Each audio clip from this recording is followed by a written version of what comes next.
Hi guys, thought I'd take a couple of minutes today, talk to you about my current sewing project, which you can see that I have help with. This is Rita. She apparently needs to be involved in everything. Okay, sweetie. Anyway, so I have a pair of partially completed mid-18th century stays using the pattern from Sign of the Golden Scissors. I know a lot of people have had questions about this pattern. Is it worth the cost? Because it is kind of expensive. I think it was 20-something, $28. So people have asked, is it worth the high price of the pattern? And I would say absolutely yes.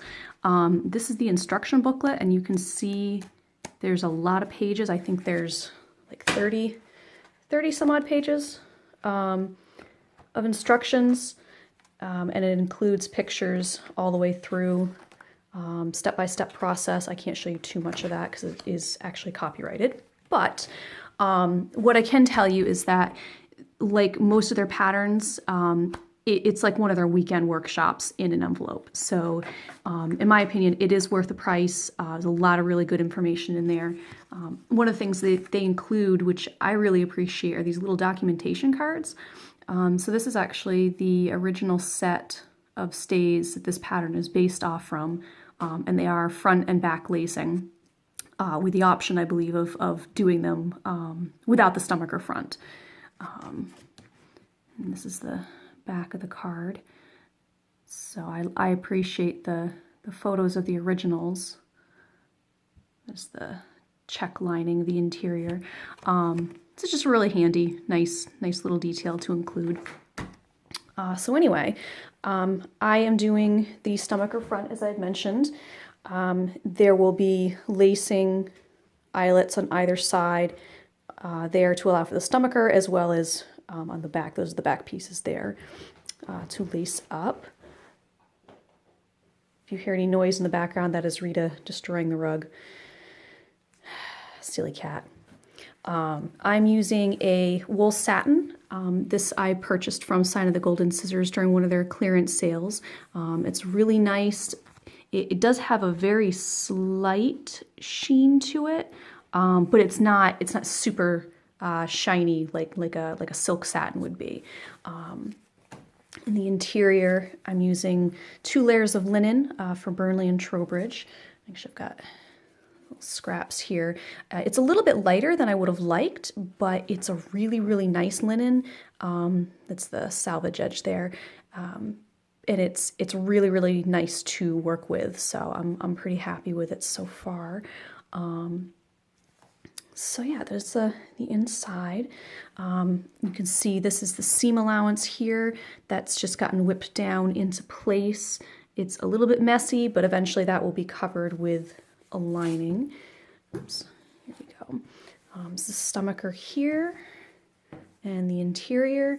One of the things that the pattern does suggest doing, and I actually did this with my other pair of stays over there, is to add these extra little reinforcement pieces at the top and at the bottom.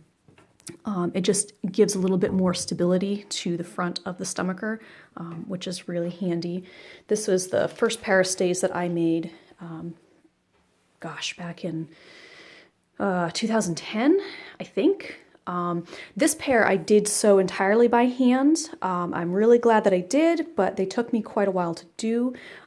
So even though these are not coming out quite as neat as I would hoped, I am machine sewing them. Shocks. Simply because I want them done in a more timely manner. So yeah, see, these are a slightly different style, the blue pair. These are more 1770s, 1780s. They've got a much more rounded front.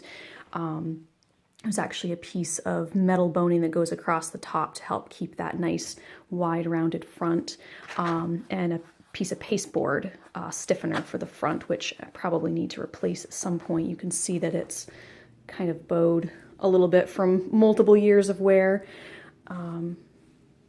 Yeah, so these have a linen tape covering the seams, and eventually these will have that as well. So when you sew the pieces together, you're using this kind of a a whipped seam, or a whipped stitch rather. It kind of forms a hinge.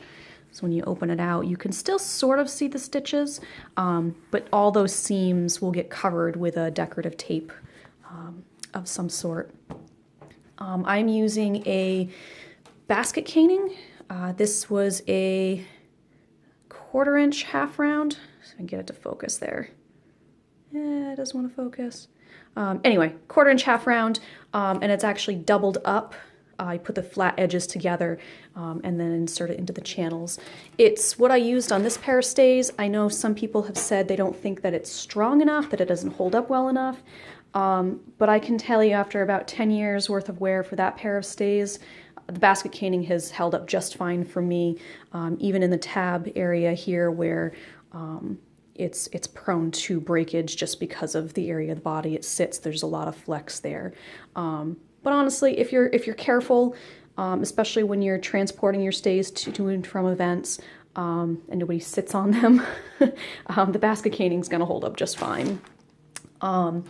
For the seams on this pair of stays, in the center front and then along the back where the lacing strips are, I'm actually using this synthetic whalebone.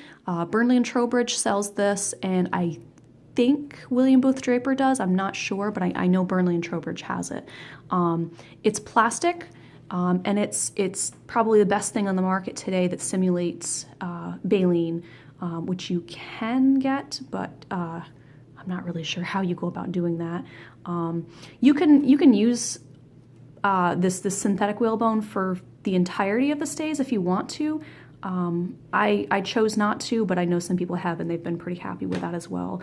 I'm just using it for the reinforcement areas along the lacing strips. So there'll be eyelets here, and the stays will get kind of overlapped like so, approximately, and then they get laced up the front. So I apologize for not putting this on a tripod, but I wasn't sure where it was, and so you get kind of a shaky handheld video today. I apologize for that. So yeah, there you go. And there's the interior and my messy workspace. Yeah. So I'm gonna go ahead and post this video. If you guys have questions, comments, feel free to leave me feedback. I always appreciate hearing from you guys, and I will do my best to answer any questions that you have. Oh yeah, one more thing. Binding. I'm going to use a leather binding, same as on this pair of stays. It's kind of a pain doing it around the tabs, and this step will have to be done by hand. There's just no way to get in there with a sewing machine to do that. But yeah, these will be bound in leather. So there you go.